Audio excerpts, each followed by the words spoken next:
Hey, you rotten lot. Okay, I've been requested to do a tutorial and it's this one. So what I'm going to do is going to show you how to make a normal picture into a disintegration picture. I've wanted to do this for absolutely ages and I've never known how to do it. So I started clicking around with this shot and I think I figured it out, or at least I figured out my own way. I don't know if it's the right way, but it'll do. So this is what I did.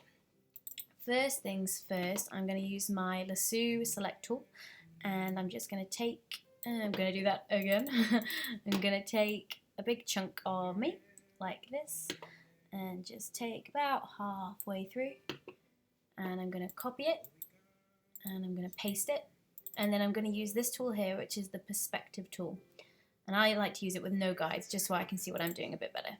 I'm going to drag the outskirts of me like this.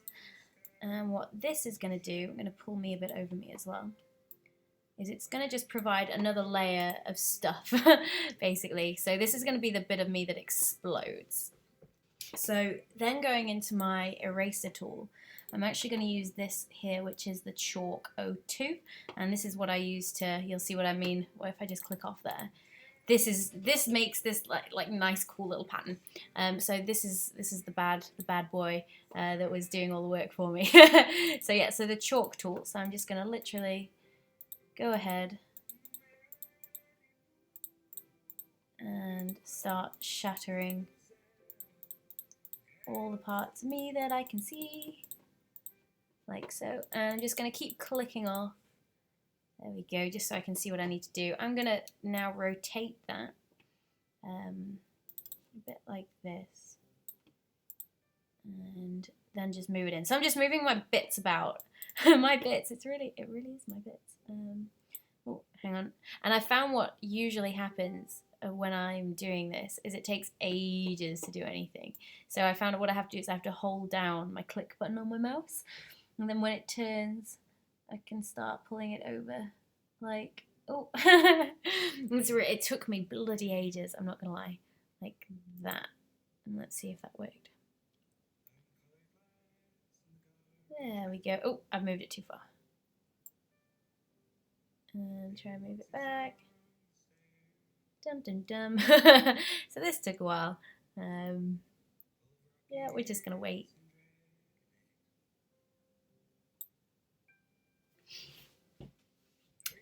Dum dum dum. Oh, not even.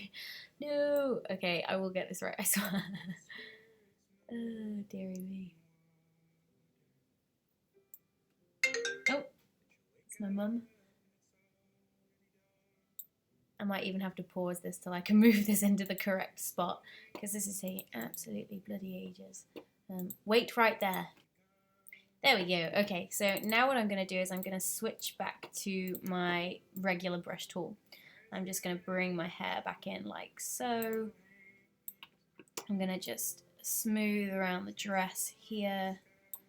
And then let me just click off and see where we're at. I'm just going to remove some of these bits here as well. And bum, bum, bum, like so. There we go. And we can click off there. And that's pretty much doing the job, but another good technique, if you want to get rid of more like body parts here, is to just select some of the background, paste it over, and then this time I'm going to put this over me here, just going to line up the background. And using exactly the same technique, maybe with a bit of a bigger brush, I'm going to do it this way. Like so. Oh, that's my mum, bless her. Bless her heart. There we go. So we're getting there, and let's just have a quick check. Yep, definitely getting there. I'm going to bring back in some more from here, though, over this area, because I did quite like how that was looking. And then back to the normal eraser brush, like so.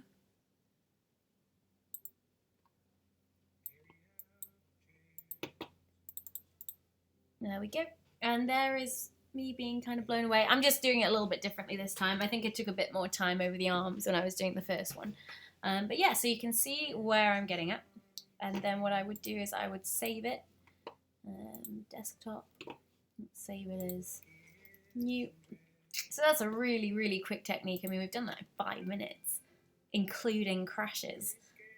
So I'll show you what I did with the colour next on the Lightroom. So wait there and I shall open it.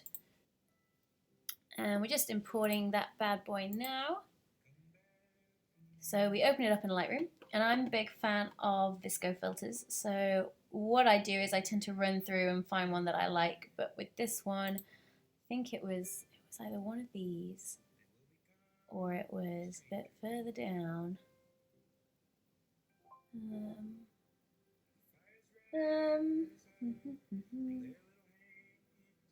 might have been this one. I have so many, so many filters, unless it was the Matt Johnson filter. Where is that one gone? Yeah, it was this one. This one here. So that's one of my own ones that I've sort of tweaked about a bit to get to this point, but I really did like this one. So I up my sharpening, keep my grain as it is. I think I decrease the saturation of the blue a bit like this. And then you can play around with your sky. And I think I went for something like that. And just straightened it up a little bit. Like so, nice and easy. Export. And then I'll open that back up in the good old GIMP machine. So wait there.